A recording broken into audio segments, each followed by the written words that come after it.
नमस्कार, मी प्रशांत कदम। एकीकडे महाराष्ट्रामध्ये विधानसभा निवडणुकीच्या तोंडावर लाडकी बहीणसारखी योजना आणली जाते, तिच्या प्रचारावरती 200 कोटी रुपये खर्च होतात। महिना 1,500 रुपये देऊन महिलांना तुम्हीच आमच्या लाडक्या बहिणी आहात हे सांगण्याचा प्रयत्न होतो। पण दुसरीकडे बदलापूरमध्ये आज जे घडलेलं आहे त्याच्यातून कळतं की सरकारसाठी खरोखर लाडकं कोण आहे। लाडके संस्थाचालक आहेत, लाडके नगराध्यक्ष आहेत आणि लाडकी व्यवस्था आहेत। प्रत्येक पक्षाचे हितसंबंध अशा घटनांमध्ये घडल्यानंतर त्या पीडितांना न्याय देण्याच्या ऐवजी टाळाटाळ कशी होते याचं एक अत्यंत चीड आणणारं उदाहरण बदलापूरच्या या घटनेमधून समोर येत आहे। आणि त्यामुळं ही सगळी घटना जी आहे ती विचार करायला लावणारी आहे। आणि त्यातच तुम्ही जर मुलीचे पालक असाल तर तुमच्यासाठी ही सगळी व्यवस्था किती निर्दयी आहे, क्रूर आहे आणि आपल्या मुली कुठेच सुरक्षित नाही आहेत का हा प्रश्न निर्माण करणारा आहे। कोलकात्यामध्ये घटना होते। 31 वर्षांची एक निवासी डॉक्टर आपली ड्युटी करत असताना तिच्यावरती अशा पद्धतीनं गँगरेप होतो आणि इथं 4 वर्षांच्या 2 मुली शाळेमध्ये गेलेल्या आहेत, त्यावेळी त्या अत्याचाराच्या बळी पडतात। त्यामुळं महिला नेमक्या कुठं सुरक्षित आहेत? ना आपली ड्युटी करताना सुरक्षित आहेत, ना शाळेत शिकताना सुरक्षित आहेत, ना 31 वर्षांच्या मुली सुरक्षित आहेत, ना 4 वर्षांच्या मुली सुरक्षित आहेत। अनेक जण अशा घटना घडल्यानंतर मुलींच्या वागण्याकडे बोट दाखवतात। मुलींनी असे कपडे घातले तर घटना होणार नाहीत असं सांगतात, पण इथं 4 वर्षांच्या त्या मुलींच्या कपड्यामध्ये नेमका काय दोष असावा हा प्रश्न देखील खरोखर अस्वस्थ करणारा आहे। बदलापूरमध्ये आज त्या हजारो पालकांना रेल रोको करण्याची वेळ आली नसती जर ही सगळी व्यवस्था योग्य पद्धतीनं नियमानुसार वागली असती तर। जवळपास 4 ते 5 तास त्यांनी रेल रोको केला। त्याच्यानंतर शाळेची संतप्त जमावणं तोडफोड देखील केली, दगडफेक झाली त्या ठिकाणी। अशा सगळ्या कृती या आपल्या नियमामध्ये जरी बसत नसल्या तरी त्या पालकांच्या पाठीमागं ज्या गोष्टी घडलेल्या आहेत आणि जो अन्याय झालेला आहे त्याच्यामुळे ही वेळ आली का, हा उद्रेक त्याच्यामुळे झाला का, हा विचार करण्याची वेळ आली। मुळामध्ये नेमकं काय झालेलं आहे तर ही घटना घडली आहे 13 ऑगस्टला। बदलापूरमधलं एक नामांकित स्कूल आहे आदर्श बालविद्या मंदिर। त्या शाळेमध्ये 2 लहान मुली ज्या अवघ्या 3.5 ते 4 वर्षांच्या आहेत, नर्सरीमध्ये शिकणाऱ्या आहेत आणि त्यावेळी तिथं त्या मुलींच्या टॉयलेटमध्ये काम करणाऱ्या एका मुलानं त्यांच्यावरती हे लैंगिक अत्याचार केलेले आहेत। सगळ्यात पहिली गोष्ट म्हणजे मुलींच्या टॉयलेटमध्ये खरं तर तिथं निगराणी करायला महिला कर्मचारीच हवा, तिथं पुरुष कर्मचारी शाळेनं नेमलाच कसा, हा पहिला प्रश्न। दुसरी गोष्ट म्हणजे हे सगळं प्रकरण घडलेलं आहे 13 ऑगस्टला। म्हणजे मी FIR वाचत होतो आणि त्याच्यातले डिटेल्स वाचल्यानंतर खरोखर धक्का बसतो, मन अस्वस्थ होतं। त्या मुलींना सांगता देखील येत नव्हतं की आपल्या सोबत नेमकं काय घडलेलं आहे। लघवीच्या ठिकाणी फक्त जळजळ होतीये हे त्यांनी सांगितल्यानंतर पालकांना शंका येते आणि त्याच्यानंतर मग सगळी पुढची कहाणी जी आहे ती उजेडात येते। 2 मुलींच्या बाबतीत हे झालं, पण पोलिसांनी या सगळ्या प्रकरणाची FIR दाखल करून घ्यायला मात्र प्रचंड टाळाटाळ केली आणि त्याचं कारण नेमकं काय असावं। आता असं कळतंय की ही जी शाळा आहे बदलापूरमधली ती एका म्हणजे भाजपशी संबंधित असलेल्या संस्थाचालकाची आहे। तुषार आपटे आणि चेतन आपटे हे 2 या शाळेशी संबंधित संस्थाचालक आहेत आणि म्हणून आपल्या पक्षाच्या शाळेचे लोक अडचणीत येतील म्हणून हे सगळं प्रकरण दडपण्याचा प्रयत्न पोलिसांनी केला का? नाहीतर मग या पालकांची तक्रार दाखल करून घ्यायला 11 तास नेमके का लागले?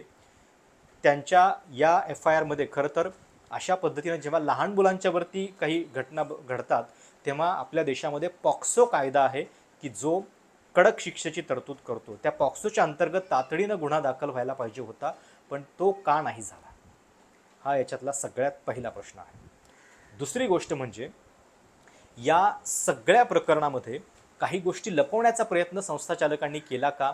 कारण प्रकरण घडल्यानंतर आता ते इतक्या दिवसांनी उजेडात येतंय, आपल्या शाळेची बदनामी होऊ नये म्हणून किंवा तिथल्या स्थानिक माध्यमांना हाताशी धरून हे सगळं प्रकरण दडपण्याचा प्रयत्न झालेला होता का, हा सुद्धा याच्यातला प्रश्न आहे। 16 ऑगस्टला ही सगळी कारवाई झाली, त्याच्यानंतर आज लक्षात घ्या की 20 ऑगस्ट आहे, 4 दिवसानंतर शेवटी पालकांच्या संतापाचा कडेलोट झाला आणि म्हणून आज त्यांनी बदलापूर रेल्वे स्टेशनवरती रेल रोको केला। हजारो पालक, हजारो महिला तिथे एकत्रित आलेल्या होत्या आणि त्यांच्या व्यथा ज्या आहेत त्या अस्वस्थ करणाऱ्या आहेत। सरकारला त्या जाब विचारतायत की एकीकडे तुम्ही लाडकी बहीणसारखी योजना आणताय, पण आम्हाला त्याच्याऐवजी नेमकं काय हवं आहे। सोशल माध्यमांच्या वरती काही गोष्टी मी पाहिल्या, त्याच्यानुसार आपल्याला असं कळतंय म्हणजे खरोखर याच्यामध्ये त्या शाळेच्या पालकांनी काही अशा पद्धतीचे स्टेटस लावलेत का हे बघायला पाहिजे।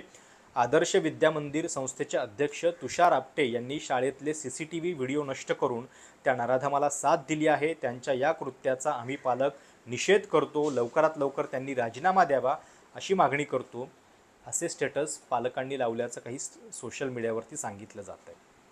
त्याच्यानंतर पुढची या सगळ्या प्रकरणातली एक धक्कादायक बातमी अशी आहे की या सगळ्या घटनेचं जे रिपोर्टिंग करणारे लोक आहेत त्यांच्यापैकी एका महिला पत्रकाराला तिथला स्थानिक नगराध्यक्ष, माजी नगराध्यक्ष आहेत, त्यांनी तू अशा प्रकारे बातम्या देतेस की जणू तुझ्यावरच बलात्कार झालाय अशी टिप्पणी केलेली आहे। किती संतापजनक आहे की या सगळ्या घटनेबद्दल एकतर पहिली असंवेदनशीलता इतकी दाखवतायत हे लोक आणि दुसरीकडं जे लोक रिपोर्टिंग करतायत त्यांना अशा पद्धतीची भाषा करण्यापर्यंतची मजल जी आहे ती या अशा मृदांड राजकारण्यांची होते आणि साहजिक आहे ही हिम्मत त्यांची होतीये कारण त्यांना माहिती आहे सरकार आपलं आहे, आपणच सरकारचे लाडके आहोत। त्यामुळं हे संस्थाचालक असतील किंवा हे असे माजी नगराध्यक्ष बेताल वक्तव्य करणारे हेच सरकारचे खरे लाडके आहेत। त्यामुळंच या सगळ्या प्रकरणाला एक प्रकारे पाठीशी घालण्याचा प्रयत्न झाला का हा सवाल आहे। बदलापूरमध्ये जी दुर्दैवी घटना घडलेली आहे या घटना हल्ली संपूर्ण देशात वारंवार घडत आहेत आणि आपल्याकडे कशी घाणेरडी पद्धत सुरू झालेली आहे की ठराविक राज्यातल्या ठराविक घटनांचं राजकारण केलं जातंय। माझं मत असं आहे की आज संजय राऊत यांनी सामनाच्या अग्रलेखात पण लिहिलेलं आहे, एका बाजूला आपण लाडकी बहीण म्हणत असताना, योजना आणत असताना या बहिणीच नव्हे तर त्यांच्या छोट्या छोट्या मुलीसुद्धा आपल्या राज्यात असुरक्षित आहेत, त्यांच्यावरती अत्याचार होत आहेत आणि आपण कुठला तरी एखादा विषय घेऊन म्हणजे एखाद्या राज्यात झालेली घटना नाही, देशात कुठेही अशी घटना घडता कामा नये आणि या घटनेला जे कोणी गुन्हेगार जबाबदार असतील त्यांना तर लवकरात लवकर केस चालवून मग ती फास्ट ट्रॅक म्हणा किंवा काही म्हणा। आपल्याला अनुभव आहे की गेल्या काही वर्षांपूर्वी दिल्लीमध्ये निर्भया कांड झालं होतं, निर्भयाचे सगळे आरोपी पकडले, गुन्हे साबित झाले, पण किती वर्षांनी त्यांना फाशी दिलं गेलं आणि मग या सगळ्या दिरंगाईला जबाबदार कोण? जेवढे एखाद्या महिलेवरती अत्याचार करणारे गुन्हेगार हे त्या घटनेसाठी जबाबदार असतात तसंच त्याचा न्यायनिवाडा करून त्याच्यावरती शिक्षेची अंमलबजावणी करायला दिरंगाई करणारे सुद्धा जबाबदार धरले पाहिजेत। हे जर का झालं तर आणि तरच अशा गोष्टींना आळा बसेल। तूर्त मी एवढंच म्हणेन की अशा घटनेचं राजकारण न करता, जसं आता हाथरस, उन्नाव, त्याच्यानंतर राजस्थानमध्ये काय घडलं, आता बदलापूरमध्ये घडलं, अगदी कुठेही काही घडलं तरी ते सुट्टा कामा नये। खरं तर कालच आपण सगळ्यांनी रक्षाबंधनाचा सण साजरा केला।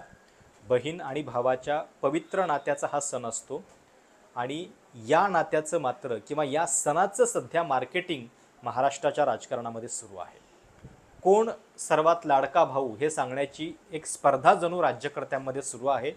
गुलाबी मेळावे घेतले जात आहेत, महिलांना वेगवेगळी आश्वासनं दिली जात आहेत, पण अशा घटना घडल्यानंतर ज्या गोष्टी तातडीनं व्हायला हव्यात त्या मात्र न करता आपले राजकीय हितसंबंध बघून कारवाई होते का हा याच्यातला सवाल आहे। महाराष्ट्रामध्ये खरं तर शक्ती कायदा मंजूर करून आता जवळपास 4 वर्ष झालेली आहेत। महाविकास आघाडी सरकारच्या काळामध्ये महिला अत्याचारांच्या विरोधात कडक शिक्षेच्या तरतुदी करणारा हा कायदा आहे। याच्यामध्ये 15 दिवसांच्या आत गंभीर गुन्ह्यांची तपासणी जी आहे ती पूर्ण झाली पाहिजे, खटले 30 दिवसाच्या आत पूर्ण झाले पाहिजेत, त्याच्यानंतर अनेक महत्त्वाच्या प्रकरणांमधली शिक्षा जी आहे ती कडक करण्याची तरतूद या शक्ती कायद्यामध्ये करण्यात आलेली आहे। पण तुम्हाला माहिती आहे केवळ राष्ट्रपतींची स्वाक्षरी नाही आहे म्हणून हा कायदा जो आहे तो अद्यापही महाराष्ट्रामध्ये लागू झालेला नाही आहे। काल शिवसेनेच्या ठाकरे गटाच्या खासदार प्रियंका चतुर्वेदी यांनी या संदर्भात राष्ट्रपतींना देखील पत्र लिहिलेलं होतं, त्यांना विनंती केलेली होती आणि नेमकी आज याच कायद्याची गरज किती महाराष्ट्राला आहे हे दाखवून देणारी घटना आपल्याला बदलापूरमध्ये पाहायला मिळते। एकीकडे लाडकी बहीण योजनेच्या प्रचारासाठी सरकारनं 200 कोटी रुपयांची तरतूद केलेली आहे। ही सगळी घटना घडल्यानंतर शालेय शिक्षण मंत्री दीपक केसरकर यांनी एक शब्दही या सगळ्या प्रकरणामध्ये रेल रोको होईपर्यंत काढलेला नव्हता। त्याच्यानंतर एकही सरकारचा प्रतिनिधी ही सगळी इतकी गंभीर घटना झाली तर किमान स्थानिक लेवलला जाऊन त्याची दखल त्यांनी घेतलेली नव्हती। सोबतच कुठल्याही पोलिसाला तोपर्यंत निलंबित करण्यात आलेलं नव्हतं जोपर्यंत या सगळ्या शाळेतल्या पालकांनी मोर्चा काढला नाही। आणि आता मात्र त्याच्यानंतर या सगळ्या प्रकरणाची जेव्हा इतक्या रस्त्यावरती रिॲक्शन यायला लागली त्याच्यानंतर कारवाई व्हायला सुरुवात झालेली आहे। काय नेमकी कारवाई होतीये ऐका। बदलापूरला जी घटना झालेली आहे ती अतिशय दुर्दैवी अशा प्रकारची घटना आहे। शाळेतल्या 2 अतिशय लहान मुलींना त्या ठिकाणचा सफाई करता ठेवलेला जो कर्मचारी आहे त्यांनी ज्या प्रकारे अत्याचार केलेला आहे ही अत्यंत निंदनीय आणि मन हिलावून टाकणारी अशा प्रकारची घटना आहे। या घटनेचा एक मोठा उद्रेक देखील जनतेमध्ये आपल्याला पाहायला मिळतो आहे। या संदर्भात माननीय मुख्यमंत्र्यांनी देखील याची दखल घेतलेली आहे। आम्ही तात्काळ या संदर्भात सिनियर IPS ऑफिसर आरती सिंग ज्या IG लेवलचे ऑफिसर आहेत त्यांना नियुक्त केलेला आहे। महिला IPS अधिकाऱ्याच्या अंतर्गत ही चौकशी व्हावी अशा प्रकारची भावना याच्या पाठीशी आहे। त्याचप्रमाणे पोलीस आयुक्तालयाच्या अंतर्गत त्या संदर्भात जी काही कारवाई तातडीने केली पाहिजे ती कारवाई देखील केली जाते आहे। या संदर्भात तात्काळ चार्जशीट दाखल केली जाईल अशा प्रकारचे निर्देश देखील देण्यात आलेले आहेत। फास्ट ट्रॅक कोर्टाची निर्मिती करण्याचा प्रस्ताव देखील हा मागवण्यात आलेला आहे आणि कुठल्याही परिस्थितीमध्ये अशा नराधमांना त्या ठिकाणी तात्काळ शिक्षा व्हावी अशा प्रकारचा प्रयत्न हा राज्य सरकारचा आणि पोलीस विभागाचा असेल। त्या दृष्टीने जी कारवाई करणं आवश्यक आहे त्या सर्व कारवाईची सुरुवात ही अतिशय वेगाने करण्यात आलेली आहे। एकीकडे आजच सुप्रीम कोर्टामध्ये कोलकाताच्या घटनेबद्दल सुप्रीम कोर्टानं SITची स्थापना केलेली आहे। तिथं भाजपचं सरकार नाही आहे, तिथं तृणमूल काँग्रेसचं सरकार आहे आणि त्यामुळं भाजपच्या वतीनं त्या सगळ्या घटनेवरती टीका करण्यात येत होती। आता इथं महाराष्ट्रामध्ये बदलापूरची घटना झाल्यानंतर नेमकं काय म्हणायचं? खरं तर पक्ष कुठलेही असोत, सरकार कुणाचीही असोत, शेवटी व्यवस्था जी आहे ती कशी वागते हे महत्त्वाचं असतं। आणि बदलापूरच्या या सगळ्या घटनेमध्ये प्रत्येक टप्प्यावरती काही लोकांना वाचवण्याचा प्रयत्न झाला आणि म्हणून शेवटी लोकांच्या संतापाचा उद्रेक झाला का हा याच्यामधला विचार करायला लावणारा प्रश्न आहे। सगळ्यात चीड आणणारं काय माहिती आहे, काही नेत्यांनी अशा पण कमेंट्स केल्यात की ही गर्दी जी आहे ती मॅनेज्ड गर्दी आहे, राजकीय हेतूनं बोलावलेली गर्दी आहे, अशा सुद्धा कमेंट्स काही लोकांनी केलेल्या आहेत। आणि त्यामुळं जर 13 ऑगस्टला ही घटना घडल्यानंतर FIR दाखल करून घ्यायला वेळ लागतो आणि FIR दाखल करून झाल्यानंतर सुद्धा संस्थाचालकांच्यावरती कारवाई होत नाही, ना पोलीस कुठली ॲक्शन घेत आहेत आणि मुळातच पोलीस स्वतः ही सगळी FIR दाखल करण्यामध्ये एवढा वेळ लावतात, तर या सगळ्या प्रकरणानंतर शाळा म्हणजे तिथं आपल्या मुलींना पाठवणाऱ्या लोकांच्या हातामध्ये नेमकं काय उरतं, त्यांनी काय केलं पाहिजे? त्यांनी रस्त्यावर आल्यानंतर सुद्धा तुम्ही त्याला राजकीय पक्षाची लेबलं लावणार असाल तर मग या राज्यामध्ये महिलांनी सुरक्षेसाठी नेमकी दाद कुणाकडे मागायची हा प्रश्न आहे। खरं तर त्या 4 वर्षांच्या मुलींना आपल्यासोबत काय होतं हे कळलं पण नसेल।